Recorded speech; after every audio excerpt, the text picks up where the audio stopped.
Good morning, dear students. So today we are going to learn about rationalization of surd or irrational number.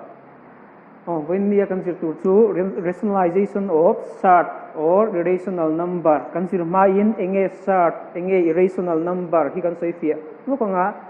surd delay irrational number to till in angrengania. Amara to he surd he surd can teach one in a specific a chiang zoka irrational number. So if he surd to an and it's one enge irrational number to young irrational number to the number which is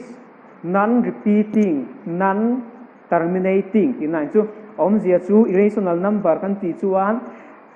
number achung len huai nei a hnuai zokin achung zok kan divide ta kan sema chu kan sema chu top chin om lovin non-repeating ti omzia chu number in ang a in repeat theilova top chin om bok lova chu teng ho chu irrational number ani ani lo point irrational number so if na dang le a chuan in a number which is not a perfect square or a perfect cube chung of a root is called irrational number antiboka omzia chu irrational number kan hiat theidam ul sambera chuan number perfect square le perfect cube ni lo ho hi irrational number ani perfect square le perfect cube ni lo ho hi irrational number ani chu ani chuan enge perfect square enge perfect cube ti kha soi fia le nga ya perfect square kan ti chuan a all sam theyang berim perfect square kan ti chu number in ang chia panina am multiply chua thei ho hi perfect square ani for example root over 4 is equal to 2 kan ti ya omzia chu he 2 hi 4 hi 2 pani number in ang chia pani kan multiply chuak chon 4 ani ani chuan he 4 hi perfect square ti nai chu perfect cube kan ti ve thung poin number in ang chia same number similar number in ang chia pathum kan multiply chu kan multiply a product alo chu ka chu perfect cube alo ni ani chuan 8 is a perfect cube of 2 ina lo ni chu ni chuan perfect yom zia chu perfect square perfect cube kan ti chuan number in ang chia panina an pun chu tir chu khawa hi perfect square ania chuting chia chuan number in ang chia pathum kan multiply alo chu ka hi perfect cube ani all sam theyang berin kan ti to kha ni chuan surd chu enge niang surd kan ti chuan irrational number a specific a chiang zo ka soi fia na ania for example root over 2 hi perfect irrational number ani chuan heng ho hi surd kan soi fia don chuan a specific zo kan soi don chuan he root over 2 hi irrational number ania omzia chu a surd of order 2 ti no ni he root over symbol hi an nt chu he zuma hian engma kan zia dan lo chuan 2 ti na lo nia irrational number thoni ani chuan he irrational number hi a chiang zo kan sei fe don chuan a surd of order 2 ti na lo ni chu chuan irrational number le surd ti chu thili nang reng ti kan sei to kha and next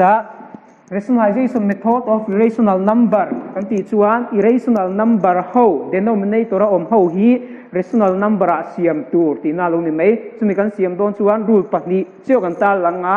rule pali vel oma amaro chu pahni chi kan ta langa number 1 denominator of 1 by root over a can be rationalized by multiplying and dividing 1 by root a by root over a and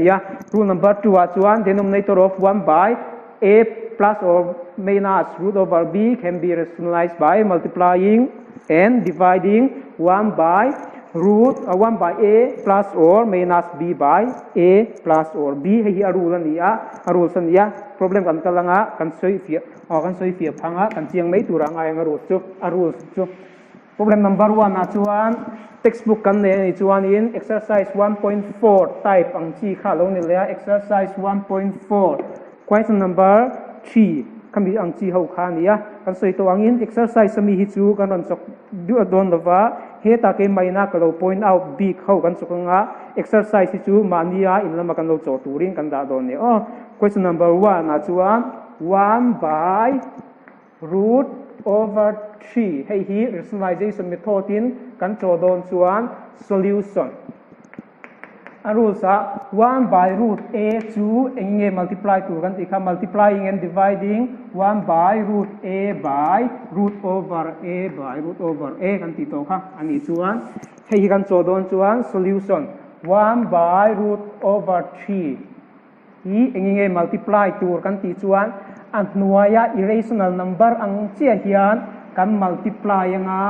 kan divide bok ang ti hian kan divide bok tin alo ni chu kan divide boka alo chuak tura chu 1 into root 3 is equal to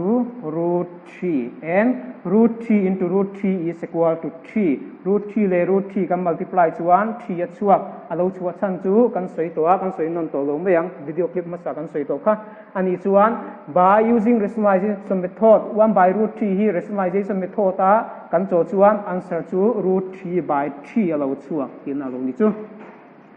And next question, question number 2, 1 by root over 12 kilo ohm ta se. Anga isi in 1 by root over 12 chu solution kan tilenga 1 by root over 12 fi engge multiply to root over 12 in kan multiply put dang aknoya mi ang zelin and engge divide le to root over 12 bokin kan divide le ni chuan 1 into 12 is equal to root over 12 divided by same root similar root kan multiply chuan number pa nga ya chua kan ti to kha 12 ti hian ta hi chuan ala zo mai lova he root over 12 a hi ala siam tet theya a siam tet thei chuan siam tet zel tur entinge root over 12 chu kan siam te tang kan ti chuan lower class kan zir to long division method mangin 12 hi lo siam te don tai la 2 in 2 6 are 12 6 alone 2 in 2 3s are 12 ani chuan root over 12 tiom zia chu hei long division method chuan 2 2 3 alone nia number in ang pani in multiply om hei 2 pani om ani chuan 2 into 2 into 3 ti la lo nia root over 12 in atluk tur chu is equal to 2 square into 3 ti na lo ni root over 12 in a lo tu chu ani chuan 2 square ti zek to loven 2 square are 4 lo ni anga a han ve ve kan se kang root 3 po hanin ti hian root 3 ti hian a hanin kan sia ni chuan root over 12 a ya chuan kan sia thei chu root 4 into root 3 by 12 next root over 4 hi kan en chuan perfect square ania 4 is the square root of 2 ani chuan root over 4 in atluk tur chu 2 ti na lo ni chu 2 into root over 3 by 12 2 in 12 kan na cancel thei 2 1 is 2 2 6 are 12 so the answer is root 3 by 6 hei hi answer lo ni ta ni eng hi chu ala simple a next question kan kal leng hau chung chung next question a chuan question number 3 tram hi nei lo om ta se denominator a tram hi nei lo om ta se ting type bang chi hi question number 3 a 1 by 2 minus root 3 heading type below on ve chung ta se enti kan chuang rule number 2 kha kan en le tanga rule number 2 1 by a plus or minus root over b alom chuan multiplying kan ti kha kan multiply nga a plus or minus root over b by a plus or minus root over b kan sei to kha rule number 2 mi ang khan ani chuan hei a rule sa plus or minus oma hei hian en tir chu heta assign a zel hiti na ni ani chuan ta hian assign a amidila alaya tak hian minus oma minus om chuan enge kan divide anga enge kan multiply ang ti lai tak kha kan en le tur chu ni kan en tur chu 1 by 2 minus root 3 into kan multiply dang tur chu assign hi alaya sign hi minus ani chuan kai ta kan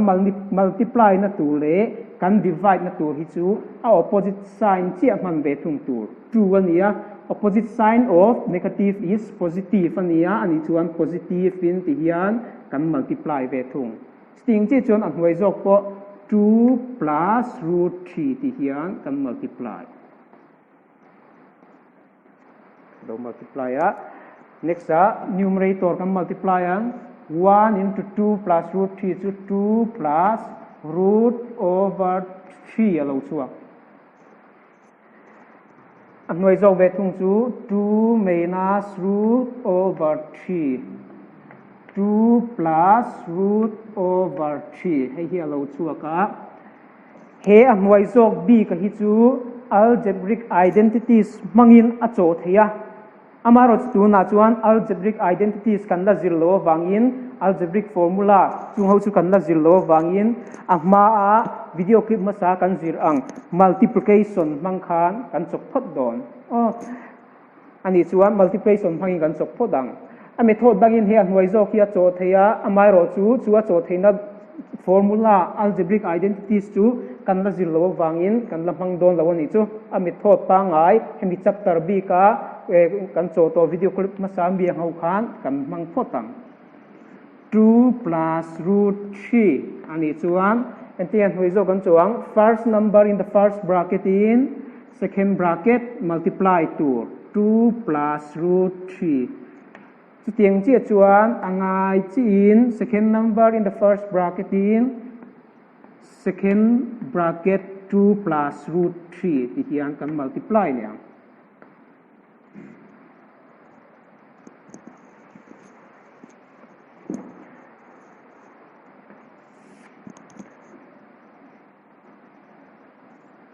two plus root 3 2 le 2 kan multiply chuan 4 lo chuak 2 le root 3 kan multiply chuan 2 plus 2 root 3 lo chuak next root 3 le 2 kan multiply chuan minus 2 root 3 lo chuak root 3 le root 3 kan multiply ve thung chuan minus 3 lo chuak ni chu in cancel thei lo ta denominator plus 2 root 3 minus 2 root 3 lo in cancel thei chia kan cancel remaining terms are chuan 2 plus root 3 by 4 minus 3 kan minus le chuan 4 minus 3 is equal to 1 so the answer is 2 plus root 3 hi answer tin lo ni chu ei song hi answer. Question number 3 root 3 minus 1 by root 3 plus 1 irrational number achung le hnuai alom hian a process chu angai renga angai chi in solution root 3 minus 1 by root 3 plus 1 into achung zo ki chu eng number polom se angai in hian da top tur ania a hnuai mi ang zel hian multiply divide tur ni chuan root 3 assign hi minus ania kan multiply plus ania kan multiply don chuan minus alo ni ve thung tuang by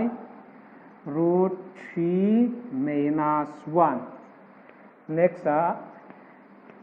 root 3 minus 1 into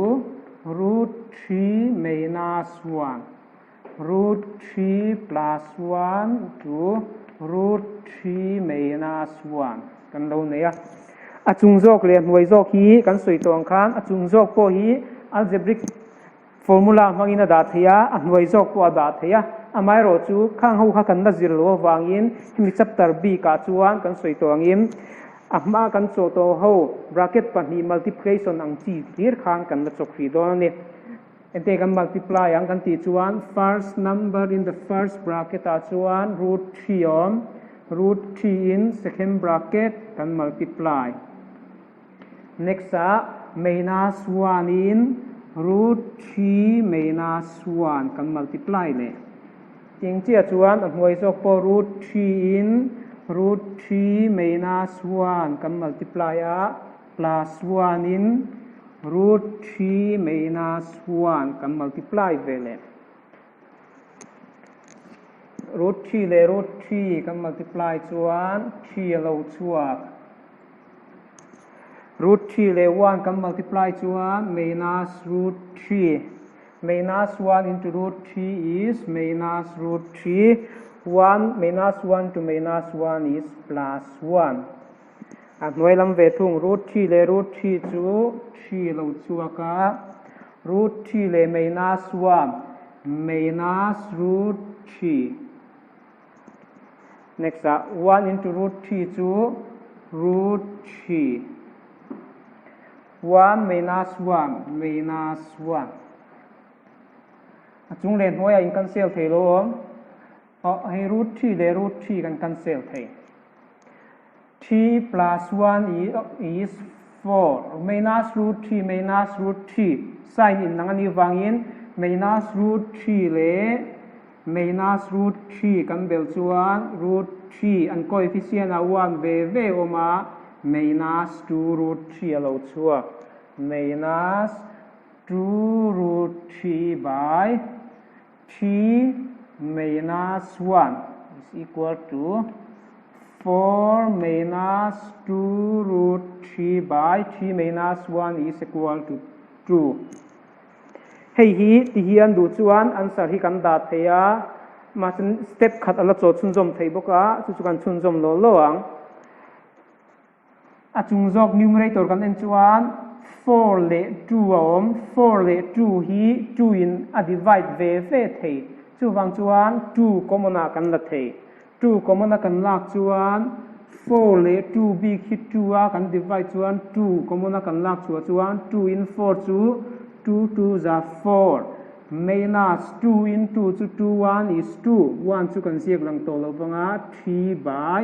2 lo chuaka ni chuan he cancel theiom 2 le 2 kan cancel thei 2 minus root 3 lo chuak ina ni chu hi answer.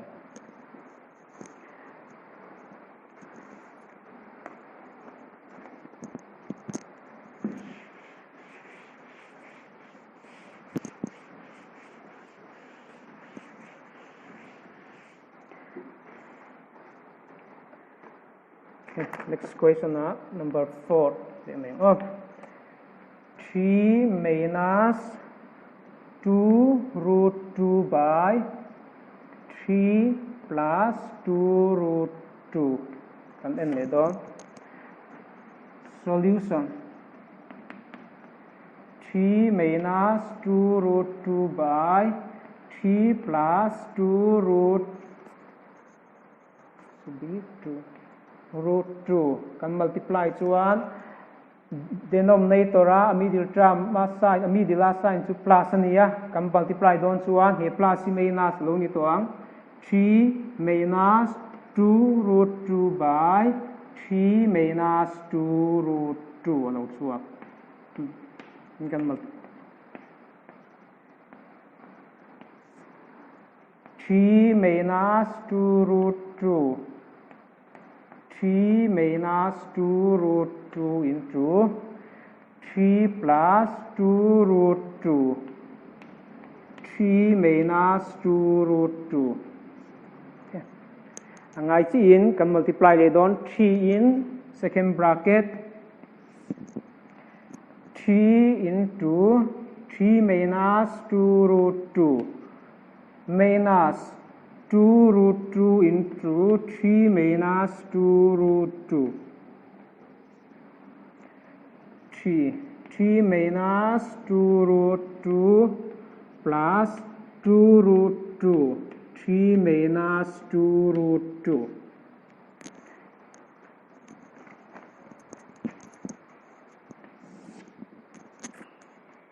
3 let 3 kan multiply chuan 9 na lo chuak 3 3 za 9 nia 9 ni pot next 3 le minus 2 root 2 kan multiply don 3 le minus 2 root 2 kan soi fiat to na thau na chungin kan soi ve le lokang kan soi non le lokang root hiam multiply pui tura nei lova root in multiply pui tura nei lo chuan root 2 angai lak tur ama number constant term kan multiply chuan 3 into 2 chu 6 ani ni chuan assign minus on wangin minus 6 root 2 lo chuak ti nai chu minus 6 root 2 next minus 2 root 2 le 3 kan multiply chuan enge chuak kan ti kha minus 6 root 2 6 root 2 and minus 2 root 2 le minus 2 root 2 kan multiply le do minus 2 root 2 into minus 2 root 2 kan multiply chuan root alo ve ve hey root alo ve ve a root alo ve ve ni chuan root 2 le root 2 root 2 le root 2 similar root kan multiply chuan 2 alo chuak next an coefficient ai nge om minus 2 ania minus into minus is plus 2 2 are 4 into 2 lo chuak kan multiply chuan 4 le 2 kan multiply le chuan 4 2 are 8 lo chuak chuan plus 8 3 le 3 chu 9 kan and 3 minus 2 root 2 chu minus 6 root 2 plus 2 root 2 le 3 kan multiply le chuan plus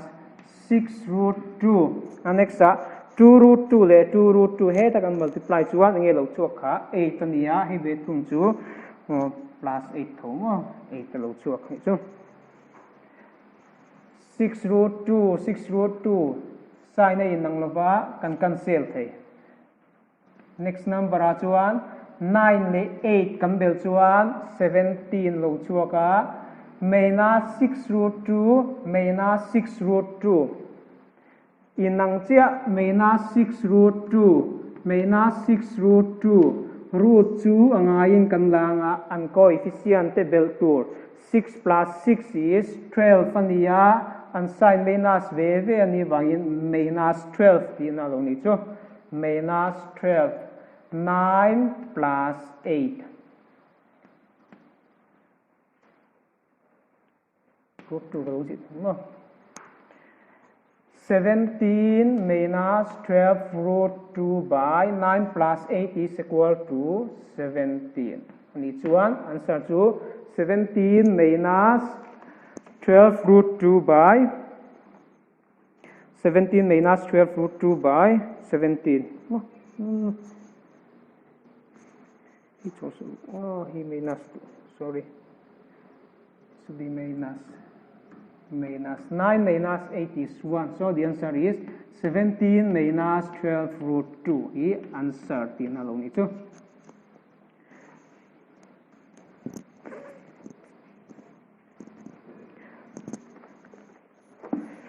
okay next question find the value of a and b a le b values an chuadan pakhat kan en le zuayang a le b irrational number ni thosi hemit method manga cho turania amaro chu atopa a le b zon chu turani textbook kan nei lo ta kin question kan jek me nge if question se saila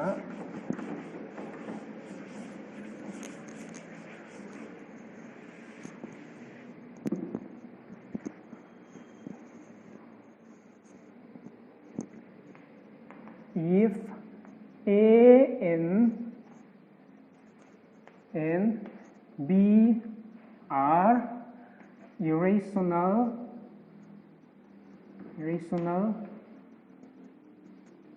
numbers if a and b are rational numbers and 4 plus 3 root 5 by 4 minus 3 root 5 is equal to a plus b root 5. Think type of here. Then find the values of a and b. Find the values of a and b. Think type here kan en le zoyang. Question na sayong is a le b te chu rational number an liya ati amaro chu 4 plus 3 root 5 le 4 minus 3 root 5 pa hian a root thot hi irrational number an di ve thunga ani chuanin a le b value han jong chuak te tina lo ni chu solution a chuan given a kan nei sa chu 4 plus 3 root 5 divided by 4 minus 3 root 5 is equal to a plus b hei hi kan neya he a le b value te hi left hand side atang hian zon chua sak tur ani chuan kan chaw don chuan LHS kan tia LHS tiom je chu left hand side tin alo nia 4 plus 3 root 5 divided by 4 minus 3 root 5 hi rationalization method mang tho khanin multiply le tur ani am denominator a middle term sign chu a middle sign on chu minus ani wangin enge kan multiply ang kan ti chuan 4 minus ni tolovin plus alo ni ve thunga 3 root 5 by 4 plus 3 root 5 ti hian kan multiply le thong same process ma mi ang chia khan 4 in second bracket can multiply chuan 4 into 4 plus 3 root 5 4 plus 3 root 5 next plus 3 root 5 in plus 3 root 5 in 4 plus 3 root 5 can multiply vele divide by 4 in 4 plus 3 root 5 minus 3 root 5 alone ve thunga minus 3 root 5 into 4 plus 3 root 5 4 le 4 kan multiply chuan 16 alo chuaka next 4 le 3 kan multiply chuan 4 3 are 12 root 5 plus 4 3s are 12 root 5 3 root 5 le 3 root 5 he ta sira multiply le 3 root 5 le 3 root 5 kan multiply leang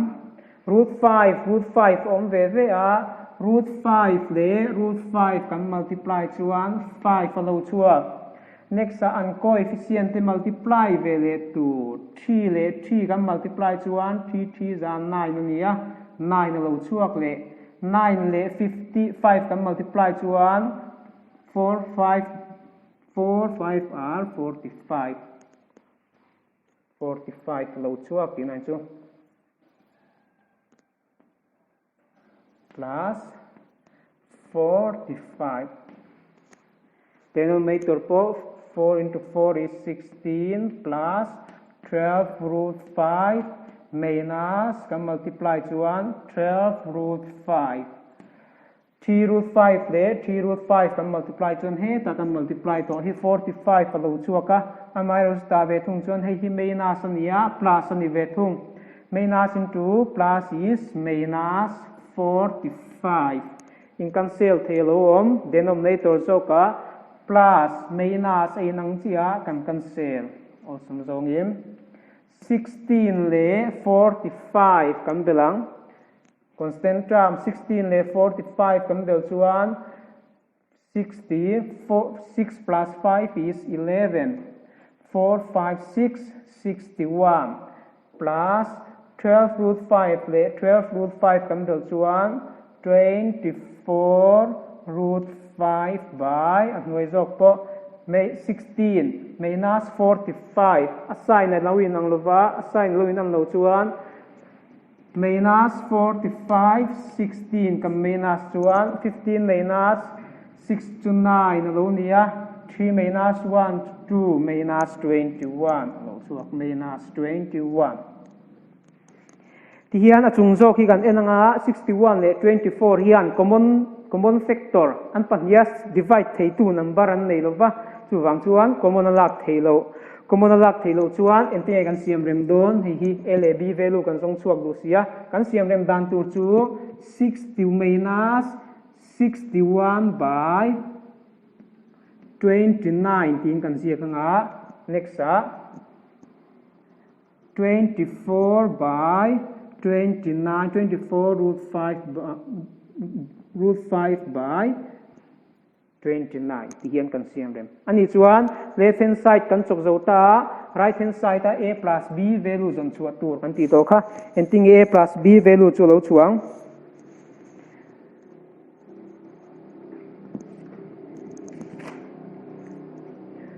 therefore he ta hian kan nei to kha 4 plus rap jok mai la o sum jok ma en sum jok mai hian therefore kan tianga hian 4 plus 3 root 5 by 4 minus 3 root 5 is equal to a plus b kan neya ani chuan hemi value b left hand side value b hi he ta hian kan chok chuak to left hand side value chuan nge tu minus 61 by 29 minus 24 by 29 root 5 is equal to a plus b tina lo nia question nge zong ro min ti a le b value ani chuan a chuan nge thuk don equation left hand side le right hand side ti ang chia to ani chuan a chuan nge thuk don first term ma thukang first term ma chuan nge om a is equal to minus 61 by 29 tina lo nia and b chuan nge thuk ve tung don right hand side kan en chuan b is the coefficient of root 5 ania left hand side kan en veliang left hand side ta coefficient of root 5 pa chuan nge om minus 24 by 29 ni chuan minus 24 by 29 he song hi answer tina lo ni chu in lama kan lo chun zom ve tan kan homework tur kan lo cho chun zom ve tu tlem kan danga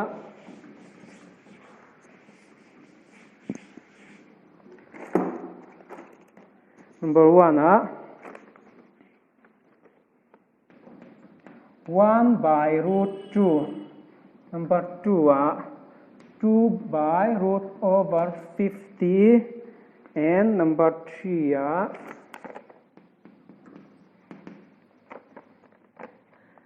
7 plus root 5 by 7 minus root 5 and number 4 9 by root 3 minus root 7 1 2 3 4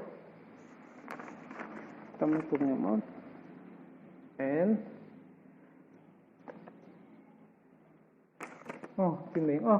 answer kan jek sang answer chuan answer number 1 chu answer number 1 chuan root 2 by 2 ania answer number 2 2 by root over 50 chu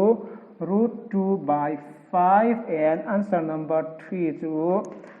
7 plus root 5 7 minus root 5 answer chu 27 plus 7 root 5 by 22 and 9 by number 4 answer ve thung tur chu number 4 answer tur chu minus 9 by 4 root 3 plus root 7 heng ho hi kan homework turan ya in lama kan lo cho chun zom ve turan ya